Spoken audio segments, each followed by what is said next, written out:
दादी मिलाएगी ढोंगी बाबा के साथ हाथ और डालेगी रूही और जूही के रिश्ते में फूट।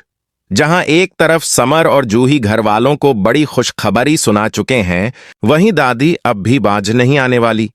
दादी किसी भी हाल में रूही और जूही को इस घर में नहीं देखना चाहती, इसलिए वह जूही को मोहरा बनाकर रूही के खिलाफ इस्तेमाल करने का प्लान बनाती है।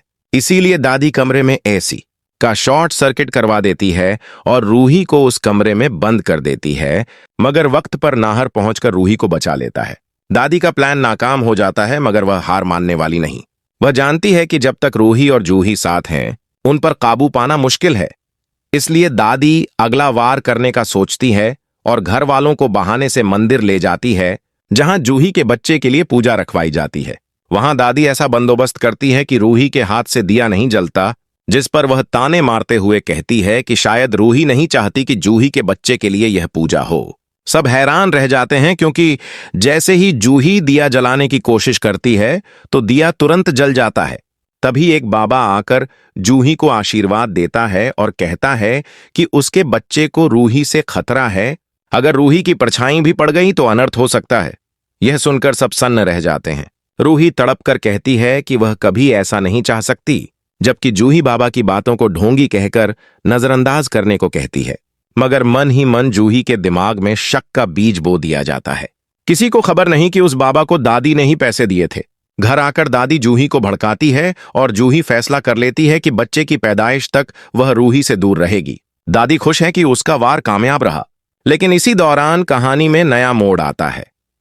नाहर को कुछ कागजात मिलते हैं जिनमें साफ लिखा होता है कि वह बाबा पहले भी कई घर तोड़ चुका है। नाहर यह जानने के लिए गुपचुप उस बाबा के पीछे लग जाता है।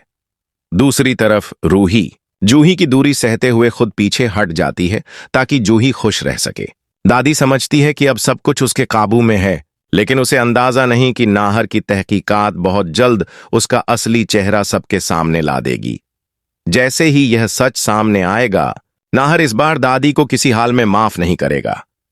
नाहर जैसे ही उन कागजात को देखता है तो चौंक जाता है, क्योंकि उनमें साफ लिखा होता है कि यह बाबा कई घरों में झूठे आशीर्वाद देकर औरतों के रिश्ते बिगाड़ चुका है। नाहर मन ही मन तय करता है कि अब वह इस ढोंगी बाबा को रंगे हाथ पकड़कर ही रहेगा। वह किसी को कुछ बताए बिना रात को बाबा के ठिकाने तक पहुंचता है, जहां वह देखता है कि दादी खुद बाबा को पैसे दे रही हैं और अगले प्लान पर बात कर रही हैं। यह देखकर नाहर के गुस्से की इंतहा नहीं रहती। उधर घर में जूही का शक और बढ़ जाता है। वह रूही से बात भी कम करने लगती है और हर बात पर उलझ जाती है। रूही दिल पर पत्थर रखकर सब सह लेती है, क्योंकि वह जानती है कि यह सब दादी की वजह से हो रहा है। एक रात रूही को अपने कमरे में एक पर्ची मिलती है जिस पर लिखा होता है, जूही से दूर रहो वरना बच्चे को नुकसान होगा। रूही यह देखकर डर जाती है, लेकिन तुरंत नाहर को कुछ नहीं बताती। वह सोचती है कि कहीं यह बात जूही तक न पहुंच जाए और वह और भी डर जाए।